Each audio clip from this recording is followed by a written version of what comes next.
It was a great start to the work week. Did you guys love the temps? Oh, so good. I feel like so it was good. just so nice to have me more. a taste of fall. I was like, oh, that's delicious. I will take a little more of fall. Sarah was saying she wanted pumpkin spice. I'm ready. She said she's ready. You know, it's still August, so we can't go that far. Gorgeous, gorgeous day, though. Scott Taylor catching the Uintas. Tell me that's not pretty. We live in a postcard, and everyone's in a decent mood when you've had a hot summer, and today you top out in the 70s. Nobody's really angry about it. Great video. Thank you so much, Scott, for sharing it. Satellite radar shows quiet conditions. We had our northwest flow, keeping our temperatures below average, but dry skies after a wicked weather weekend. We had flash flooding, strong storms, whipping winds, the fire danger, and today, quiet on the western front, which we actually really liked. The heat over to the east, that high pressure, but we were below average with that cooler air and that northwest flow. We're keeping our mind on that low pressure in the Pacific Northwest because that will impact us as we get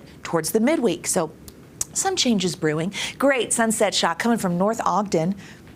Brian Whiteleather catching that one and sending it to abc4.com. I love the flowers in the foreground. Thank you, Brian. We always love your photos. We love that you're sharing them with us. 79 for that high in Salt Lake. That's 10 degrees below where we typically are this time of year, and it felt nice. Lots of 70s out there. Logan warmed more than Salt Lake City. That doesn't happen often. 82 in Vernal, 80s on the eastern side of the state. We saw low 80s over there on the I-15 corridor, and 92 in St. George. Average is typically 98, so a nice breather statewide. Unfortunately, we don't get to stay there for very long. If you had the taste of fall, you're going to have to wait for the whole meal. Temperatures tonight will be below average, mid-60s as we close out ABC4 News at 10. We'll see the 50s in several locations along the Wasatch Front, upper 50s expected, and then we're warming back up with ample sunshine on deck for Tuesday and our warming trend underway.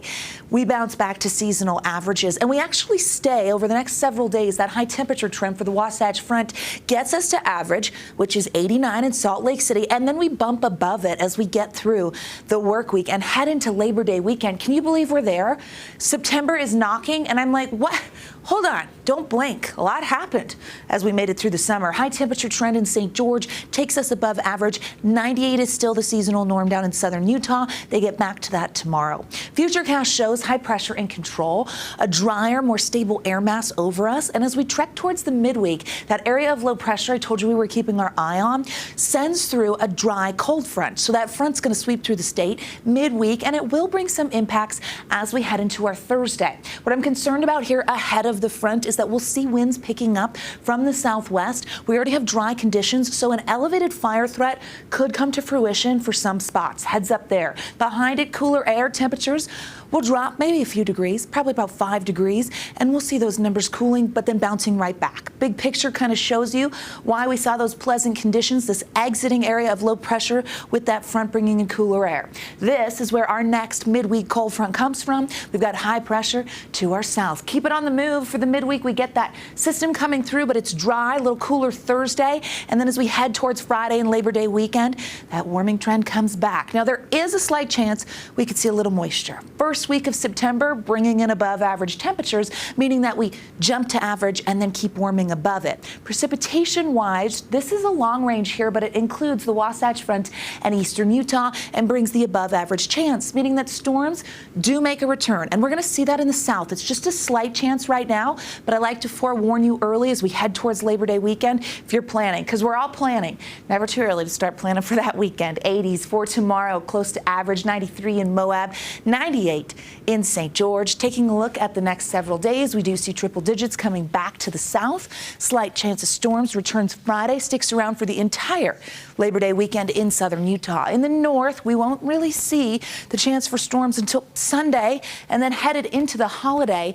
Temperatures average tomorrow, little warmer Wednesday. That southwest flow is going to crank us a bit. Then we cool. And then we're back on the warming wagon again. Great Monday. And you never get to say that because everyone has a case of the Mondays. That's so right. True. Very good So today. good. It was very good today. Alana, you did a great job. You did a great job. You Give hear that, credit where Dana? it's due. Yeah, Dana. I got a hard act to follow. Always, always. Well, today's my